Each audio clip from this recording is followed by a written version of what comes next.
एक गांव में दो सच्चे दोस्त रहते थे। एक था राजा का बेटा, अमीर और राजसी ठाठ, बाट वाला। और दूसरा था एक गरीब किसान का बेटा, सच्चे दिल वाला, ईमानदार और भावुक। बचपन से ही दोनों साथ खेले, साथ खाए और एक दूसरे के बिना रह नहीं सकते थे। गरीब लड़का अपने दोस्त को भाई जैसा मानता था।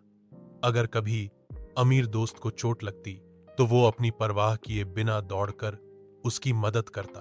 वक्त बीता और राजा के बेटे को एक सुंदर राजकुमारी से प्रेम हो गया। धीरे धीरे वो प्रेम में इतना डूब गया कि अपने पुराने दोस्त को भूलने लगा। राजकुमारी को उसका गरीब दोस्त बिल्कुल पसंद नहीं था, क्योंकि वो कहती थी, एक राजा का बेटा ऐसे गरीब लोगों के साथ क्यों उठता बैठता है। प्रेम के नशे में राजा का बेटा बदल गया। उसने अपने सबसे सच्चे दोस्त से दूरी बना ली। एक दिन उसने उसे साफ कह दिया, अब हम दोनों की दुनिया अलग है, तू अब मेरे लायक नहीं रहा।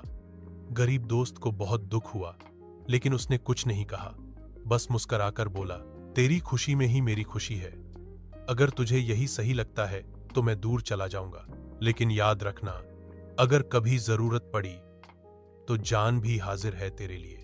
कुछ साल बाद उस राज्य पर एक दुश्मन राज्य ने हमला कर दिया। राजा का बेटा बुरी तरह फंस गया और उसके सारे दरबारी और सैनिक उसे अकेला छोड़ गए। जान बचाने के लिए वो जंगल की तरफ भागा, घायल, भूखा और बेबस। तभी एक परछाई उसके पास आई। वो कोई और नहीं, उसका वही सच्चा दोस्त था। उसने बिना कुछ कहे उसे उठाया, जड़ी बूटियों से इलाज किया। राजा का बेटा फूट फूट कर रो पड़ा, मुझे माफ कर दे दोस्त, मैंने तुझे छोड़ दिया था, लेकिन तूने मेरी जान बचाई। तू ही मेरा असली भाई है। गरीब लड़का मुस्कुराया और बोला, दोस्ती नाम पैसे और हालत से नहीं होती, दिल से होती है। और सच्चे दोस्त कभी साथ नहीं छोड़ते, चाहे जो हो जाए।